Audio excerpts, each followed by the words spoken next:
Hello, everyone. Welcome to Cinema Mancuso, and this is Notes on the News. I'm Peter Mancuso, and this is the show where I break down the biggest stories from film, media, and entertainment and give you my thoughts. If you're joining us live, happy to have you. If at any point during the show you have any specific questions related to any of the topics I cover, feel free to drop them in the chat down below. I'll try to keep an eye on it the best I can. If you're watching this after the fact, still also very happy to have you. Definitely, don't forget to hit subscribe, as is my obligation as a YouTuber to tell you.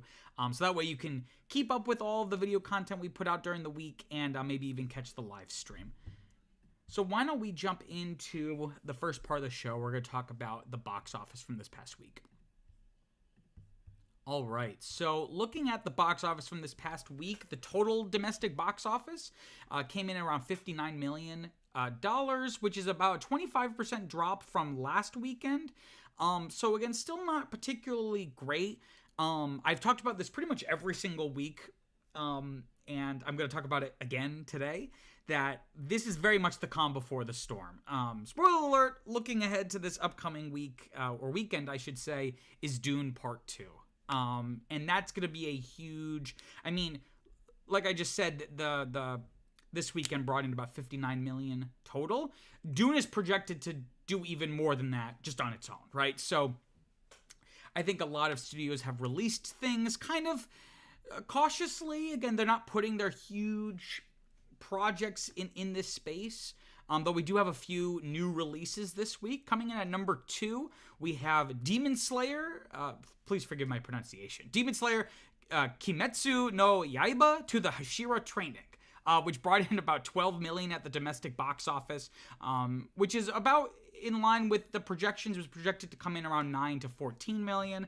And so far it's made about 28 million worldwide. I guess this is completely foreign to me, no pun intended. I do not watch Demon Slayer. I have not seen this film, but clearly, they must have enough of a fan base here to come in at number 2, though not number 1, which we'll talk about.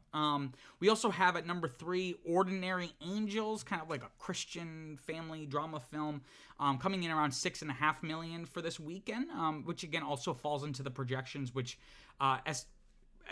predicted it would come in around 5 to 10 million, and this is off of a $12 to $13 million budget. So this is, considering the kind of film this is, I think that's okay. The question will be will it have legs, right? Will it be able to make back its budget, which is potentially dubious again, as we're about to move into Dune 2 time.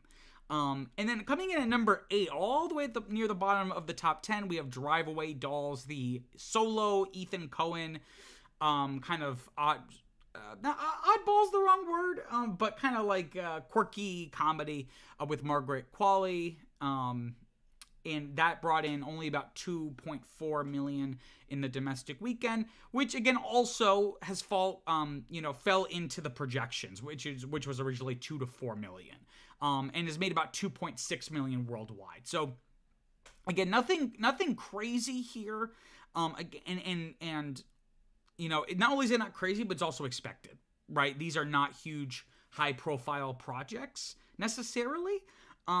So it's if I were them, I'd be a little disappointed. But again, they did kind of fall within the projections, and when you're releasing your movie right before Dune Part 2, you're going to have some issues. Looking at films continuing this week, holding out in number 1, we have Bob Marley, One Love, the Bob Marley music biopic, coming in at 14 million for this weekend. Again, it held its first place spot in its second frame, but it had a pretty sizable drop at 53%. Not awful, not the worst, but certainly not what you would want to see moving into this period of the box office during this quarter. This brings its total to 71 million domestic and 121 million worldwide. I still have yet to see it. The plan is to go see it later this week. So definitely check out cinemancuso.substack.com, where I publish written reviews of films of new films that I go see. So definitely go to that and subscribe on Substack so you don't miss my review of Bob Marley, One Love. But again, from what I've heard, it's fine. And it was pretty impressive, the results it was able to pull off in its opening week and weekend. But clearly, everyone who wanted to see it, or a majority of the people who wanted to see it, saw it, right? And now it's kind of having a slower not a slower, pretty fast come down. Another film that was released last weekend that's continuing here, we have at number 4, Madam Web, bringing in about $6 million this weekend, dropping from 2nd to 4th place in only its second frame. Even worse drop, a 61% drop. Again, this has gotten horrible word of mouth. When your film is in conversation with Morbius, which, a lot of people consider just to be one of the worst films of the decade, if not of all time, one of them. When your film is in conversation with that, it's a bad sign. And not only did it have a bigger drop than Bob Marley, but it also has not made as much, right? So this brings it to a domestic total of $35 million and a worldwide total of $77 million. So I forget the total budget for this, but well above that $77 million worldwide total, right? This is going to probably end up not only not breaking even, but being a bomb, right, for Sony. But again, I don't know what they were thinking. I don't want to go on a tangent here, but I just have never understood their business strategy of, we're going to basically make an MCU of our own, but without Spider-Man. And we're just going to use all of his villains. What makes them interesting is contrasting them with Spider-Man. So when it's Venom, and Venom's the one I get the most annoyed about, because the reason why Venom, from my understanding, I'm not a huge comic book person, but from my understanding, the reason why Venom looks the way he does is because the symbiote goo was at one time fused with Spider-Man. So when it becomes its own creature, it models its face after the Spider-Man mask.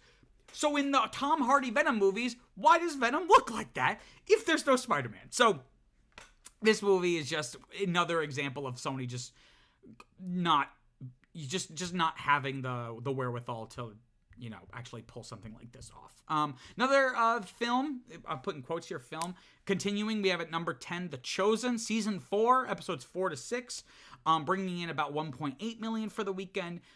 Pretty big drop, not necessarily in terms of percentage. It only dropped about 49%, but it dropped from 5th to 10th place in only its second frame. This is going to bring it to a $7.9 million total for both domestic and worldwide. Again, this, from what I've heard about this show, it has a pretty devoted fan base, and I've heard it's actually quite good. So it is an interesting strategy just to kind of bring in some extra revenue for the show. Because again, it is primarily a television show. So essentially anything they make here is just icing on the cake. But, I wouldn't be surprised. Well, I mean, not only would I not be surprised, I am 100% certain this will not still be in the top 10 next week. Just a couple other things here. We have 3 films here that opened, a long time ago and are still in the top 10. So you have Migration at number 5, only dropping from 4th to 5th place in its 10th frame, bringing in about $3 million for the weekend. Only a 22% drop, bringing its total to $120 million domestic, $269 million worldwide. Again, this has been a real sleeper hit. I don't know if it's, in the absence of any strong competition for other family-oriented animated films, but this has done quite well for Illumination. Also, obviously, the big story here is Wonka. It has been the big story, so it's at number 7. Actually, it finally, has fallen out of the top 5, but only dropped from 6th to 7th in its 11th frame, a 28% drop. So its total now is at $215 million domestic, $617 million worldwide. This has been a huge success for Warner Brothers. And that coupled with Barbie, I'm sure, has really helped the bottom line. And then we also have the Beekeeper still in the top 10 at number 9. It dropped from 7th to 9th in its 7th frame. About a 39% drop, bringing its total to $63 million domestic, $150 million worldwide. Again, I have not seen this one, but it must, have enough of an appeal. It seems like very easy watch, very simple, and people are clearly liking it. To the point where it still, has this staying power, right? Even into its 7th weekend.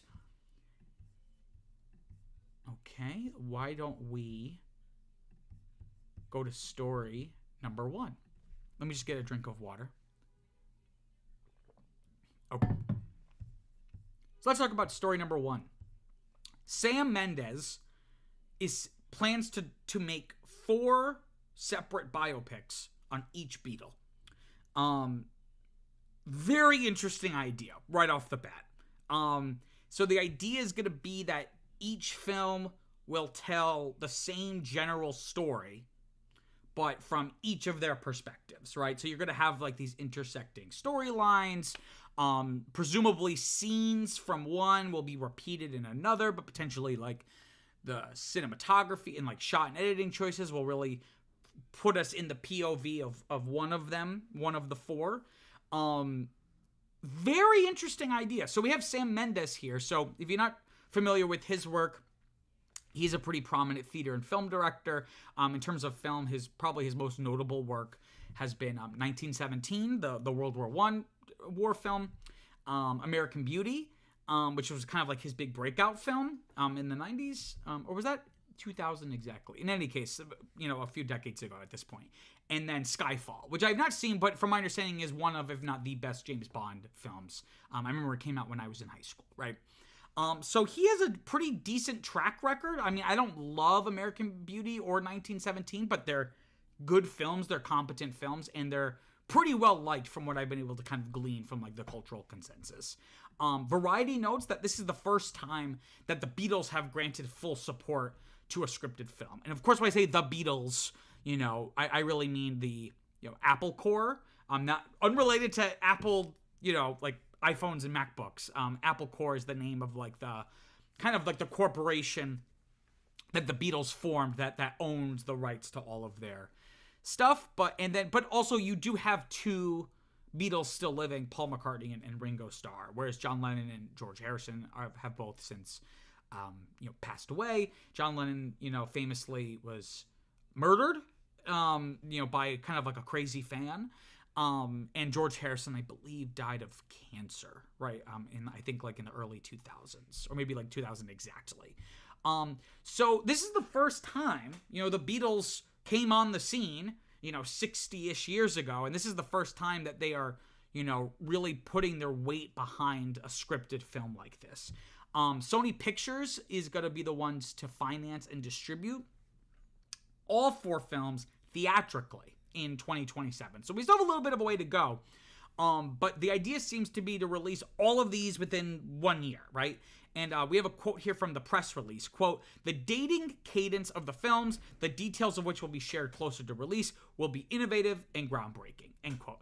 I'm not sure what that means other than just, probably releasing them quarterly. But I mean, that in and of itself, this whole thing it does feel very innovative and groundbreaking, and a very big commitment from Sony. Whenever a studio is committing to multiple films up front, there's a huge risk, right? Because if the first one bombs, whether it be financially or audiences just don't quite latch onto it the way that you wanted, you're screwed. So it's either you move ahead with something that is not going to be successful, or you scrap the whole thing and the whole thing's a loss, right? Now, I've said this is innovative and groundbreaking, though I believe there has been a little bit of precedent here. A very unknown, like very low-key, under the radar film, which I actually have not seen, but I remember hearing about when it came out, was something called The Disappearance of Eleanor Rigby. And when I saw the news about these Beatles films, this is immediately what came to mind. So The Disappearance of Eleanor Rigby is not quite a film, but it's the collective title of 3 films from writer and director Ned Benson. And it starred James McAvoy and Jessica Chastain. It was like a romantic drama between the 2 of them. And it was originally released in 3 films. One was called Him. One was called Her. Not the Joaquin Phoenix Her, but Her. And then a third one was Them. And Him and Her were essentially the same storyline, but from both of their perspectives of this relationship. And then Them was kind of like a consolidated normal movie version. Not successful at all. From what I heard, the reviews were fine, but it was not a very super publicized film event. And I don't think most people have even heard of it. And in fact, I didn't even know that collective term. I just remember it being like Him and Her, right? But this would obviously be way more high profile, right? And Variety notes that music biopics they've always been popular, but have been very popular recently, right? So you have Elvis from last year, which was, or was that 2022? In 2022, which was very successful, both financially and critics seemed to at least think it was fun. If not, people really, really liked it. Then you have Bob Marley, One Love, like we were just talking about, which is not, nowhere near Elvis levels of success, but has been kind of like a little rejuvenating, a source of rejuvenation for the box office, at least from last week's results.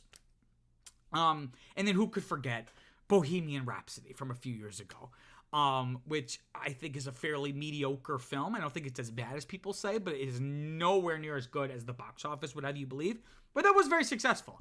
And then even just going beyond biopics, just music films in general. So the Eras Tour this year on film was hugely successful as a concert film. I think it's the highest grossing concert film now of all time.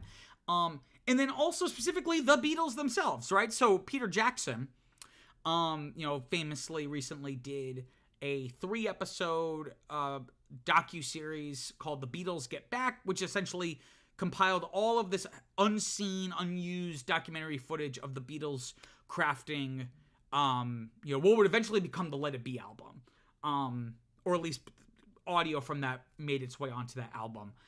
It's like a 7-hour docuseries essentially, and that was very successful for Disney Plus and Peter Jackson. But I really think this is a genuinely inspired choice to do this. The Beatles are the sacred cow of popular music, kind of like they are the Citizen Kane of music, if you will, right? Hugely influential, but maybe some people find them overrated, right? I don't though. I love both Citizen Kane and the Beatles. And the Beatles are just, they're so larger than life.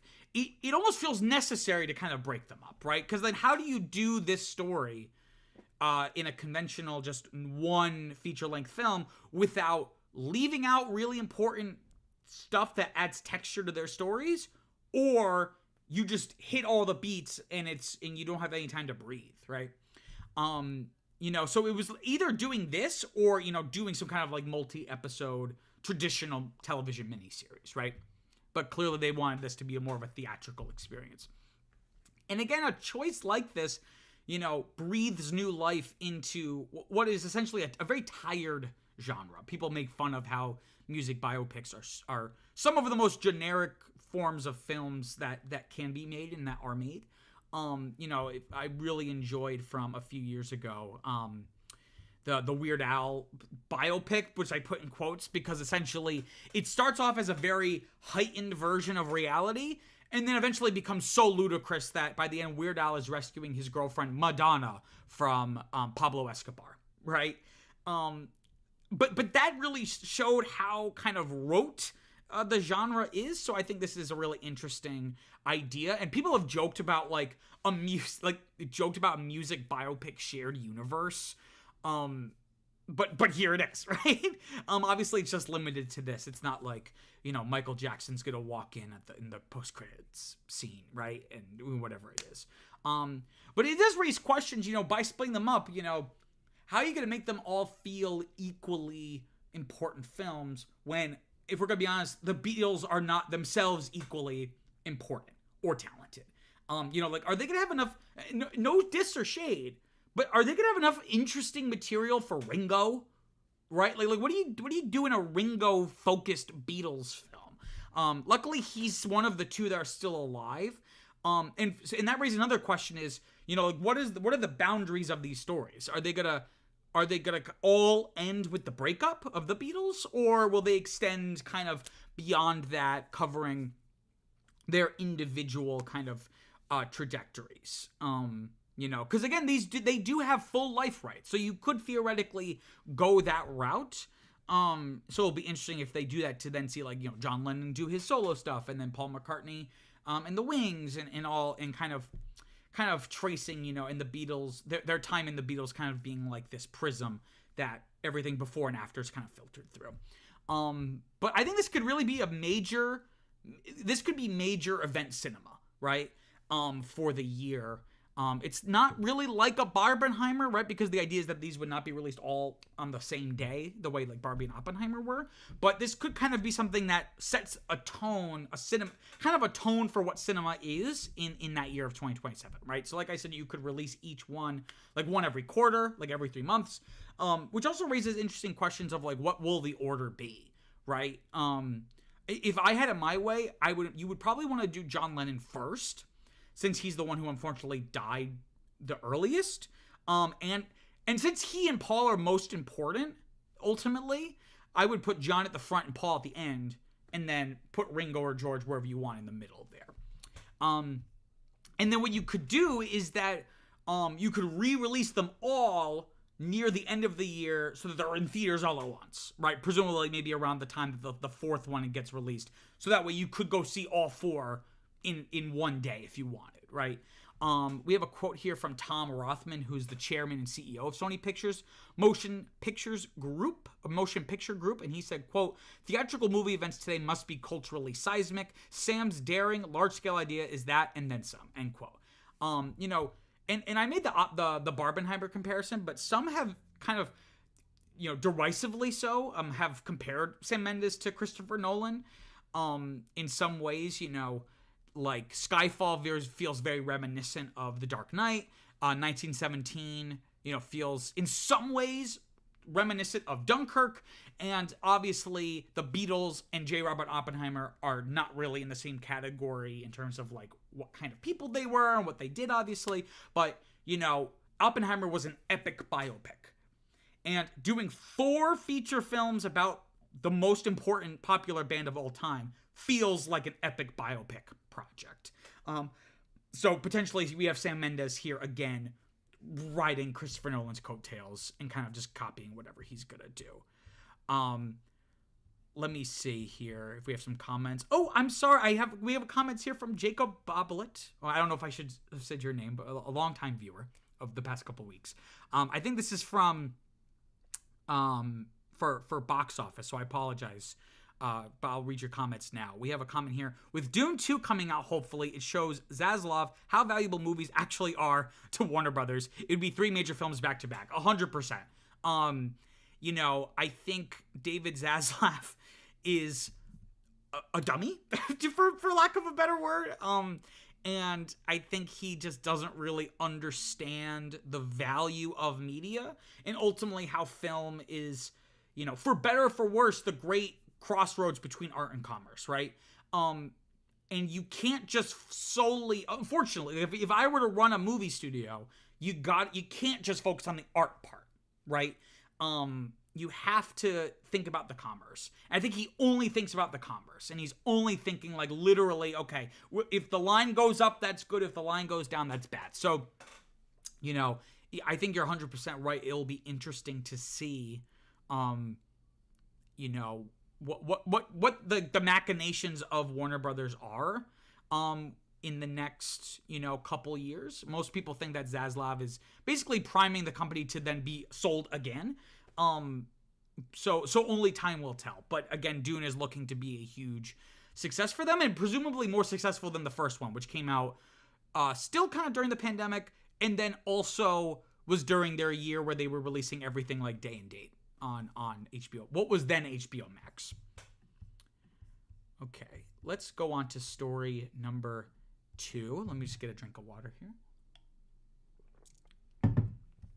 Okay, so let's talk about story number 2. Disney, it has been reported, is going to be outsourcing their physical media business to Sony. This is from the Digital Bits, which I guess is like a tech online publication. They're basically outsourcing their physical media production to Sony's home entertainment division. So what will happen here is that Sony will market, sell, and distribute Disney's new and existing titles through retailers in the United States and Canada. Now, this kind of comes during a very troubling trend, right? A worrying trend. If you're someone like me who cares a lot about media preservation, and even just beyond media preservation, like these lofty, selfless goals, like just purely selfishly, I want to make sure I have access to the things I want to watch, right? Physical disc sales have declined massively, and that decline's been happening for years. There was a 28% drop in the first half of 2023, and 2024 is the first year. It's projected to be the first year for those sales to fall under $1 billion, billion with a B. Recently, Best Buy stopped selling physical DVDs and Blu-rays. Netflix has, it wasn't really being used that much at this point, but Netflix officially shuttered its DVD by mail service, which is how it kind of got its start. And Disney, tying it to Disney itself recently announced that it would be shutting down Disney Movie Club. So essentially what the Disney Movie Club was this subscription where, or maybe it wasn't a subscription, maybe you subscribed and then you still had to pay for stuff, but essentially it was a way to rent Disney DVDs at heavily discounted prices. I believe you could also buy DVDs and Blu-rays, and that it was a great way to get your hands on maybe more rare things from the Disney vault. And it had like other perks and stuff, but it announced that it's going to be shutting that down by the end of the year.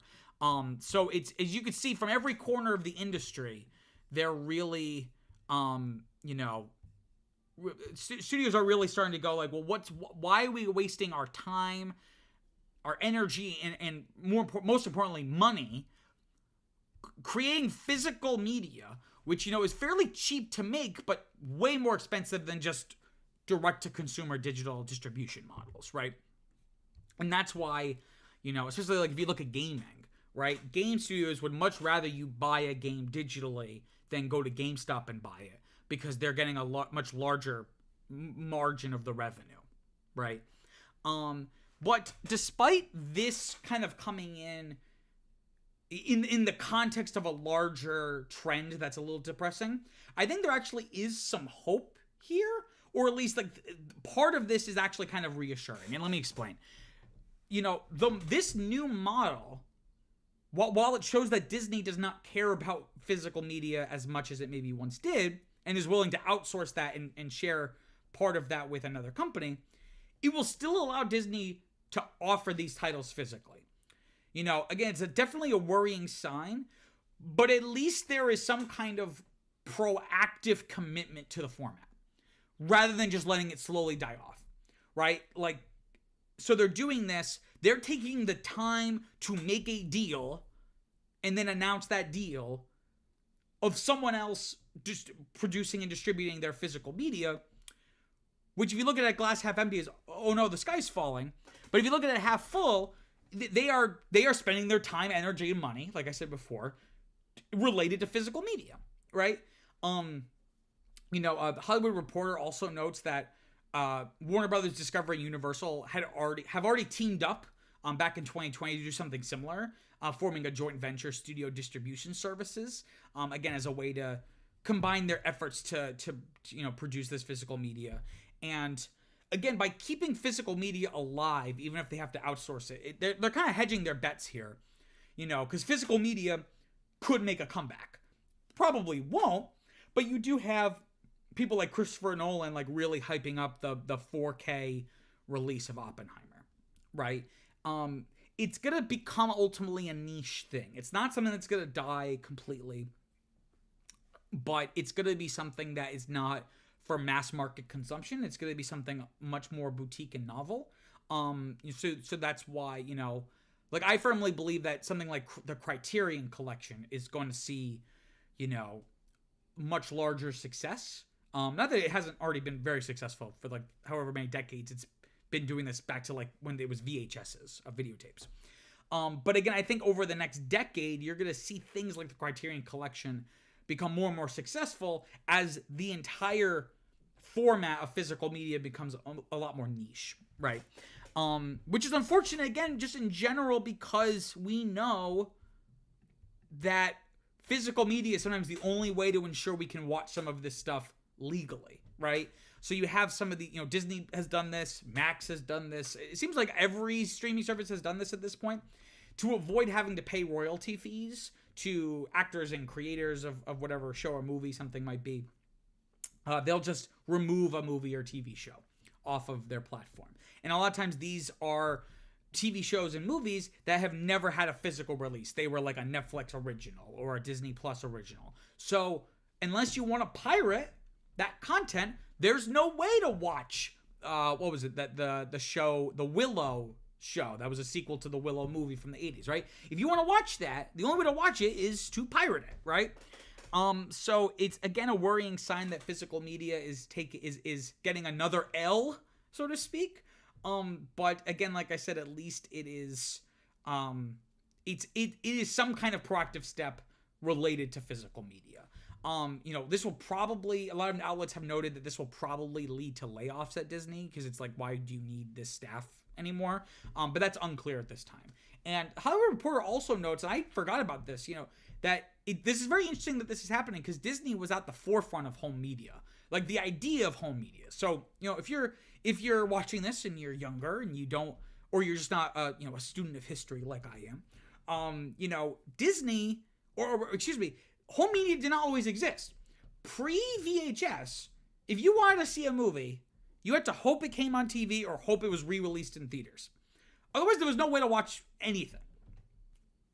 But then with the advent of home video players and VHSs and things like Blockbuster, that obviously completely revolutionized the way that consumers, how they get their film and TV content, right? And Disney was notably at the forefront of that. So critically, it adopted VHS very early on in the early 80s. And also in the mid-2000s, when there was a kind of a debate of what's going to be the successor to DVDs. Is it going to be Sony's Blu-ray, or is it going to be like the short-lived HD DVDs? Disney backed Sony in their Blu-ray format. And that's not the entire reason, but obviously having Disney behind you is part of the reason why the Blu-ray brand is still something we talk about today, right? But only time will tell. All I know is that if I have a favorite movie of mine, I try my best to find a physical copy. Okay, let's move on to story number 3. Let me get some water. I hope you're all enjoying. Let's see here. Okay. So let's talk about story number 3. Fubo TV. If you're not familiar, Fubo TV is essentially like a sports streaming first streaming platform, a sports first streaming platform. They have other content, but their primary kind of raison d'etre, if you will, is to be a place for sports fans to be able to stream sports content. Fubo TV is bringing an antitrust lawsuit against Disney, Warner Brothers, and Fox Corp for their joint sports streaming venture. So if you haven't been following this or aware of this, Disney and Warner Brothers and Fox Corp announced a joint streaming venture specifically for sports content. The idea would be a new unique service where you'd be able to watch all of those companies' sports subsidiaries and content offerings in a one-stop shop, essentially, which made some big waves a couple of weeks ago when they first announced it. What Fubo is alleging is that it's being forced to carry non-sports channels in order to license their sports offerings, right? So, I'm going to make up an example, but Warner Brothers might force Fubo to license a totally unsports related channel if it wants its sports offering. So you kind of have to do it all together, which reminds me a lot of block booking. If you're not aware what block booking was, before like the 1950s, movie studios would force independent theater owners essentially to block book. So it's like, if you want the most popular movie, you also have to agree to show like these 10 other movies. And usually they were garbage, right?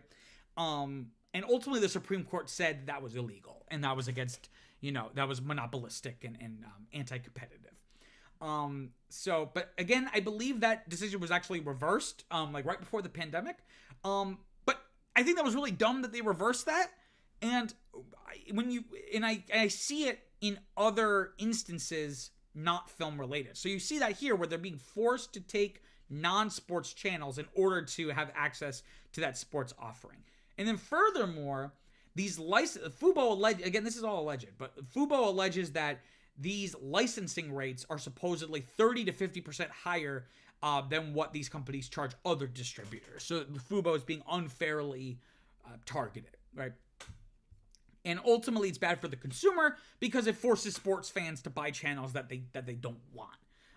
And Fubo said in their complaint, quote, that they quote incurred billions of dollars in damages as a result of the defendant's action. And end quote. And ultimately, their argument is that this will hurt competition and put the joint venture in a better position, right? That ultimately they're kind of setting the terms that will make accessing this content on Fubo a worse experience than whatever the Disney, Warner Brothers, Fox joint venture will end up being called, right? We have a quote here from Fubo CEO David Gandler. Also, am I saying, is it Fubo? Is it Fubo? I'm going to say Fubo. But the CEO here said, quote, each of these companies has consistently engaged in anti-competitive practices that aim to monopolize the market, stifle any form of competition, create higher pricing for subscribers, and cheat consumers from deserved choice. By joining together to exclusively reserve the rights to distribute a specialized live sports package, we believe these corporations are erecting insurmountable barriers that will effectively block any new competitors from entering the market. End quote. And I think they're fairly spot on. Because again, this joint venture would be a really big deal, right? So with Disney and Warner Brothers and Fox coming together on this venture, I think I read a report that, their combined sports powers would essentially encompass 60 to 85% of television sports, right? So this would include ESPN, Fox Sports, ABC, any of their, sports offerings, TNT, TBS, and Fubo used very aggressive language, calling this a, quote, sports cartel, end quote. And again, there is I understand their fear, because again, this service sounds incredible, right? If you're a sports fan, which I am not really, but if I could just see from a business standpoint, this is great, right? So this service, it would be a direct-to-consumer standalone product, but could also be bundled with Disney Plus, Hulu, and Max. And I believe the idea would be that it'd be more expensive than any individual sports streaming service. So like, I believe ESPN has its own service. To get this hypothetical joint venture service, it'd be more expensive than something like ESPN Plus, but it'd be cheaper than a larger cable subscription. And it looks like the cost would be reportedly about $50 a month, which is cheaper than both Fubo and YouTube TV. Scheduled for an August launch right before football preseason or during football preseason. So, this is a potentially huge blow to distributors like Fubo and to an extent YouTube TV, though they're a lot more diversified. The Hollywood Reporter notes that the day after the announcement of this joint venture, Fubo stock fell 25%. So clearly, again, the market at least sees this as a threat to Fubo's business. Deadline notes, though, that sources familiar with the project don't believe the project is vulnerable to antitrust scrutiny, right? Because notably, all of these channels would still be available on traditional cable, on any individual services like ESPN Plus, and most importantly, Fubo, right? I think there's some teeth here when it comes to potentially rigging prices, to make it prohibitively expensive for Fubo to license this content. I think that's the issue. But the existence of the joint venture at all, I don't know if that's going to be a valid antitrust issue. Unrelated to this lawsuit, though, the DOJ does plan to review the joint venture. I was listening to a podcast and someone said, what will probably happen with this is the same thing that happened with Microsoft's acquisition of Activision Blizzard, where they were like, okay, we'll let this merger go through, but you can't now take Call of Duty and make it an Xbox exclusive. You have to still keep it on these platforms. So I wouldn't be surprised if that ends up being the compromise where, the joint venture is allowed to exist, but some provisions need to be made in terms of the way it is licensed to third-party distributors. But overall, this story just, again, reinforces what I feel like I've talked about every single week. Just that the future of streaming is really still up in the air, right? It's clear from a business standpoint that consolidation will be necessary for survival for these companies' streaming ambitions. But can it be done in a way that's also competitive, right? That doesn't essentially break any antitrust laws. And again, it's like theaters, like I was talking about before. In addition to the block booking things, studios used to own or at least have major stakes in major theater chains. And then the Supreme Court said, okay, you own production, distribution, and exhibition. You have to pick two and discard one. And ultimately, they discarded exhibition. That's why now you have Regal Cinemas and AMC theaters and everything like that, right? And I think that's ultimately best for the business or the industry. Having third-party distributors that could potentially, like the diversification comes in terms of not necessarily the content, but the way the content is delivered to the consumer. And that's where these different services can compete with one another. Similarly, I think from a business standpoint, but I also think it's an antitrust issue. I don't think these studios should have created their own services to begin with. I think everybody, consumer and the studios and places like Netflix would have all benefited more if you maintained the model that had been in existence until the end of the 2010s when Disney and Warner Brothers and everyone's jumping in now to create their own service. I think from a business standpoint, that's been proven now to have not been a great business move. But again, also I think it's just is better for the consumer and the general health of the industry to have a little bit more diversification, a little bit segmentation, so that there's a little bit more competition and things get more interesting for the consumer. So again, this story, who knows where this will go, but I think it's just another example of just what is streaming going to look like in 10 years or even 5 or even like 2 years? Who knows? Let's see. Okay, so we don't have any comments, so why don't we move on to story number 4? Let me just get a quick drink here. Also, if you're wondering why I always announce when I'm taking a quick drink, it's because when I'm editing these videos, it's easy for me when I'm scrubbing through. If I see me drinking, I'm like, okay, that's a new section. So I apologize for those of you watching live or watching the stream after the fact. Okay, let's talk about story number 4. Tyler Perry, maybe you've heard of him, has announced that he's halting an $800 million expansion of his Atlanta studio after seeing the new video model Sora, unrelated to the character from Kingdom Hearts. Sora, I believe in Japanese means sky. But essentially he's halting this huge multi-million-dollar expansion of his studio after seeing OpenAI's new video model. This plan would have added 12 more sound stages, so it was going to be a pretty substantial expansion. So what's OpenAI Sora? So if you've ever used ChatGPT, right, that's the primary product of OpenAI, which is an AI company. And ChatGPT is a large language model where it's basically scrubbing and reading and synthesizing, basically every word that's ever been said that's publicly available on the internet. And when you ask it a question, it's not really thinking, it's not sentient. It's basically like when you go into Google and you start typing, it predicts, right? But it's like on steroids. It's a large language model that essentially is really good at trying to predict what the answer is supposed to be based off of the prompt that you give it, right? And I'm sure you have seen, I've not quite used it, but there are visual AI products that are being developed, including by OpenAI with their DALL-E, spelled like Wall-E but with a D, so it's kind of reference to it being robotic or futuristic, but also like DALL-E, like Salvador Dali. And that's their image AI model, where you type in like Pope Francis in the white puffer coat, which was a very famous one. I don't know if that was made on DALL-E specifically, but the model will produce a semi-photorealistic image. Usually there's some telltale signs that it's fake. Like sometimes the models have a hard time with hands. So like if you zoom in on a hand, they'll have like 7 or 8 fingers or something. But this technology is going to get better every day. And there have also been video creation AI models. And of the 3 that I've just mentioned, that one was easily the weakest and the earliest in terms of being earlier in its development stage. If you look up some like AI created videos, they're like out of a fever dream, and sometimes like in a kind of a cool way, but not cool in the way that I think it's trying to be cool, but like very strange, like almost like abstract art or whatever. But OpenAI has just released essentially what's I guess maybe just a tech demo. Who knows if the actual program will be,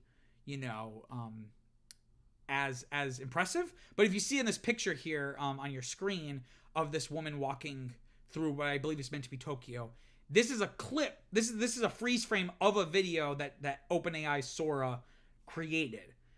And I watched some of these videos. There is no uncanny valley. It essentially allows users to create scarily hyper-realistic moving image content via text prompts. So, woman walking through Tokyo, and then whatever other adjectives you want to add, right? And again, it's both exciting and impressive, but also really scary how far the technology has come in just a year, right? So what does this have to do with Tyler Perry? So Perry feels that, this technology can make location shooting unnecessary, right?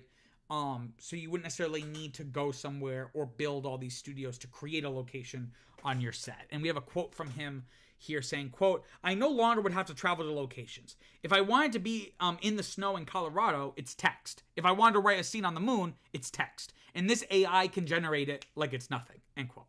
I added the snap. But, and he brings up a good point where, essentially this, if he, as a producer, he's probably thinking, why would we go do all this stuff, whether it be go to a location or we're, have this multi-million-dollar studio expansion to build. I said, why do that if we can just do this with AI?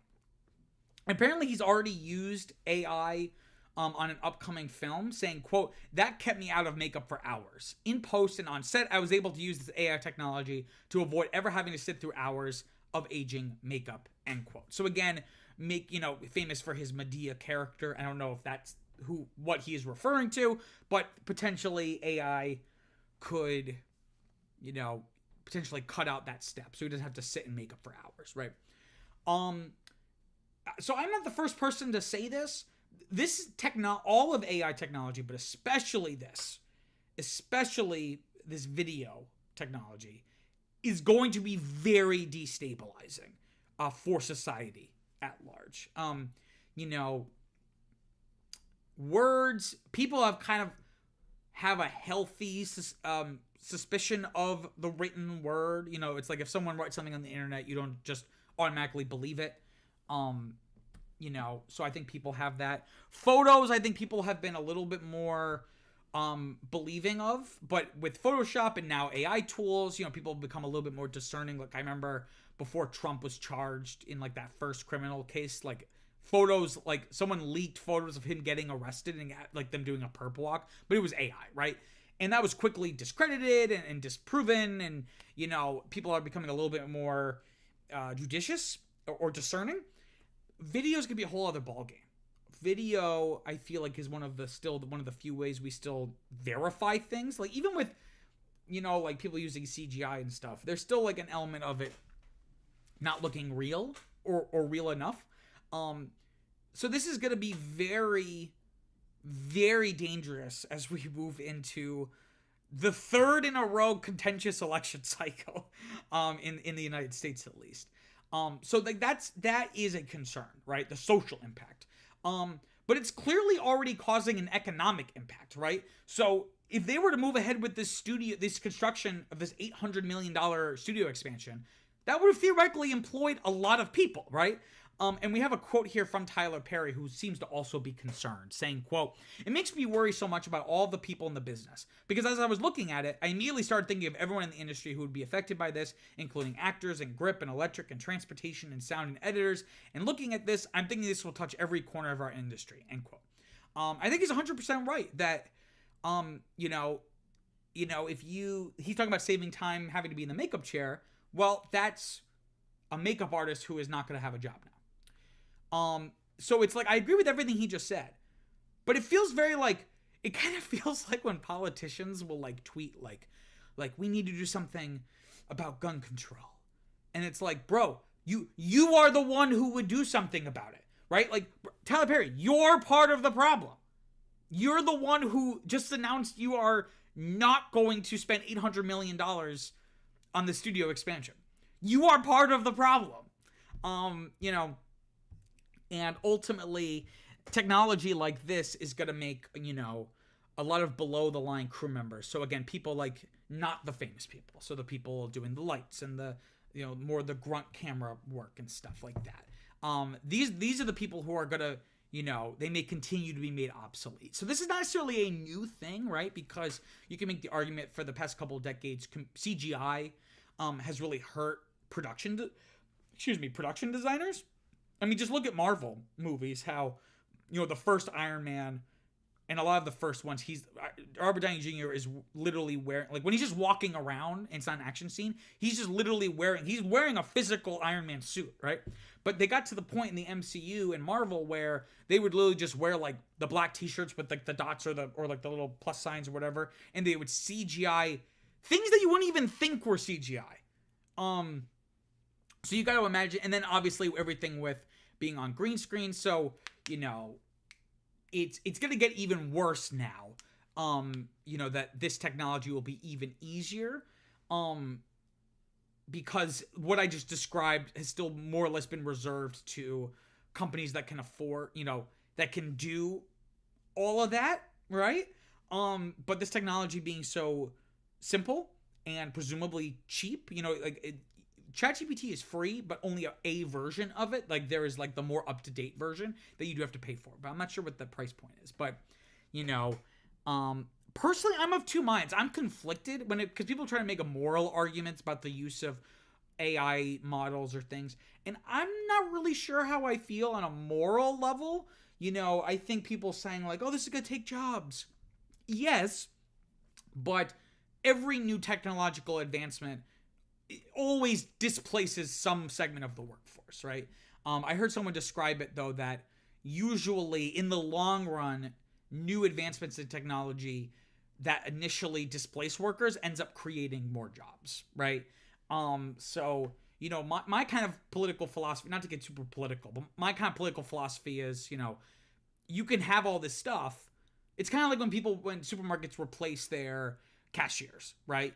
You're removing a cost, but it's not then being supplemented with a different cost. So essentially your profit margin is just going up, right? It's just getting bigger, right?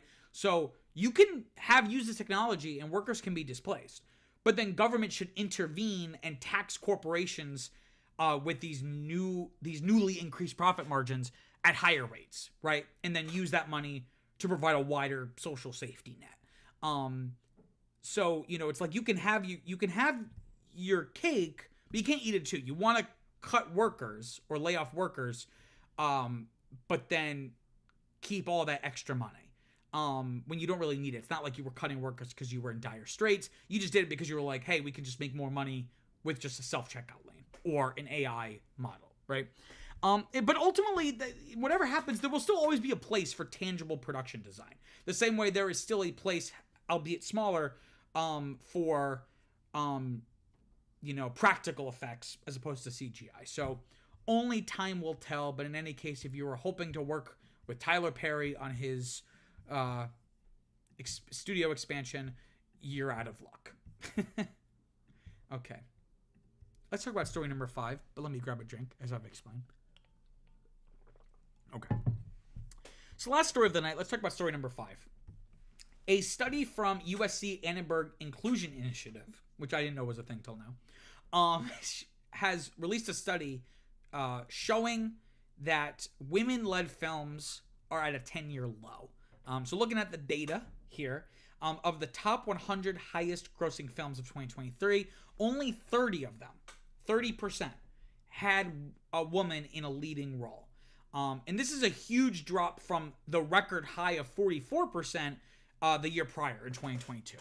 And furthermore, this is the worst year for women, representation for women in leading roles since 2014, which was at 21 films of the top 100 highest grossing films. So even 44, the record high, is really great, but the fact that that's the record high is a little concerning, right?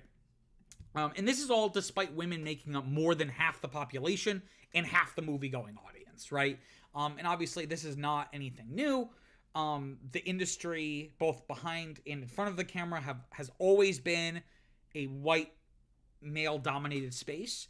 as have most industries in the Western world in the United States.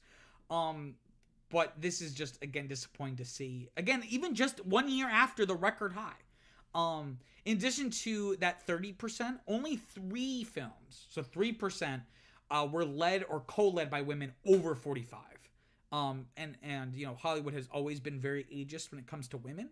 You know, usually having really young women playing much older.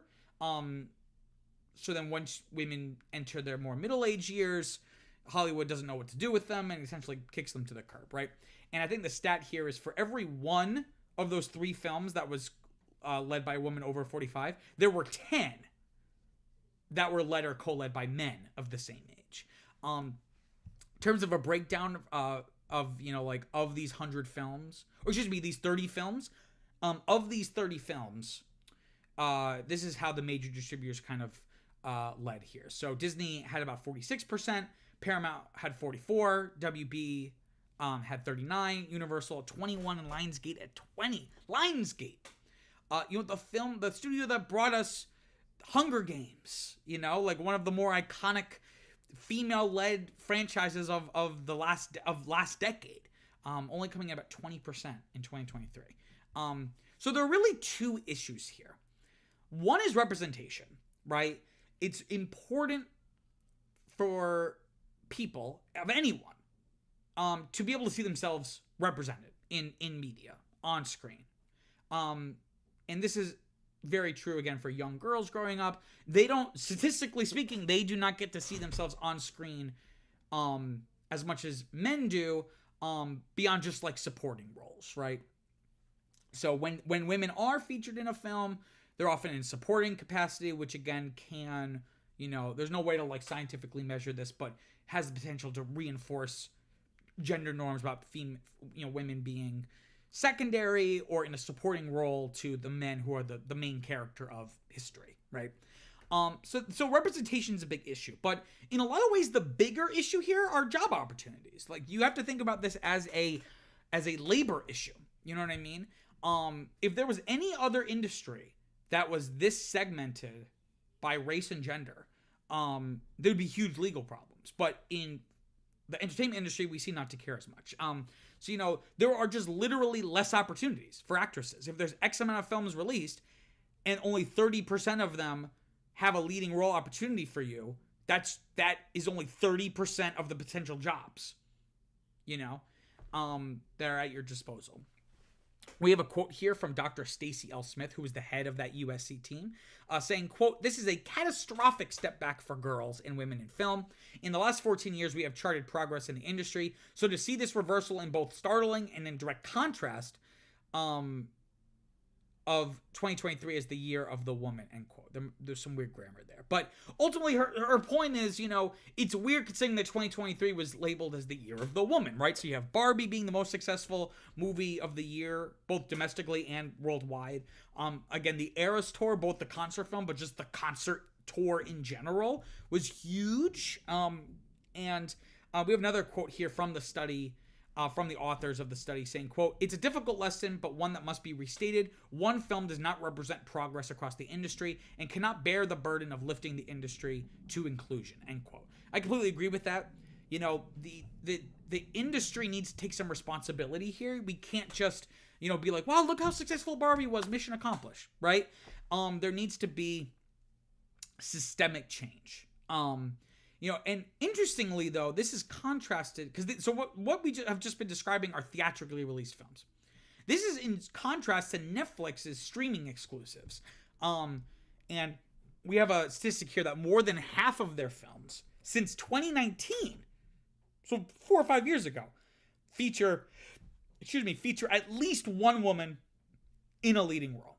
And this is, I think, very revealing. So I don't know if I necessarily want to give Netflix a win here, but I think it's revealing in the sense that Hollywood is less willing to put women front and center when it's a bigger financial prospect. You know, releasing a film in theaters is a lot more of, you know, a financial, what would the word be? It's a bigger deal, both culturally, but then also financially. Like, there's more potential to make money or lose money. Whereas Netflix, in defense of the studios, Netflix releases so much. It's very much quantity over quality.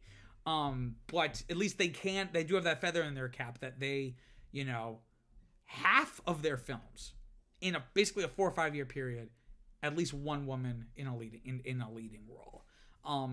But yeah, ultimately this is just a failure on the industry's part. Again, it kind of reminds me of the hashtag #OscarsSoWhite campaign from the mid 2010s, which was very valid, and it's good that people put that pressure on the Academy because they've just expanded their membership, which, if nothing else, has just made the nominees and winners more interesting. But I always felt, even back then, that this was less of an issue with the Oscars and more about the films being greenlit and being put out into the market by studios, right? And overall, this kind of reflects a general pullback that you're seeing in corporate America from DEI initiatives, right? Diversity, equity, and inclusion, which everyone was all excited about after, the death of George Floyd.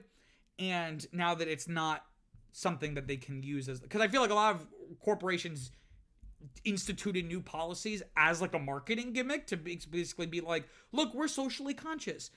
And now they don't give a shit, and they're cutting those departments and firing those people they hired. And, I think this issue here kind of reflects that general pullback you're seeing in corporate America. And again, this requires systemic change, but not just in terms of who's in front of the camera, but behind the camera. So of those 30 films, more than a third were directed by women, right? The Guardian notes that this study follows another from the same group that showed a decrease of female directors in the past year, right? So, having more women writing and directing films, producing films, I think you'll see, improved representation for women in those leading roles. And, maybe it just hasn't been long enough since Barbie. Maybe, the success of Barbie will potentially kick off like a little bit more confidence from studios. Like, hey, we can put women at the front of this thing in a large capacity, and it can be really successful. The Wrap does note one bright spot, that there was a small rise in leading roles for actors of color, with 37 films in 2023, which is a 6-film increase from the prior year. Notably, though, this increase was due to smaller distributors and international films, not necessarily large distributors diversifying their output. But again, Barbie was the biggest movie of 2023, and until Dune comes out, Mean Girls is the biggest new domestic film of 2024 so far at $72 million. So there's some real opportunity here. It's just a matter of if the industry will put the effort in. Okay, let me just grab a drink quick before we kind of wrap things up.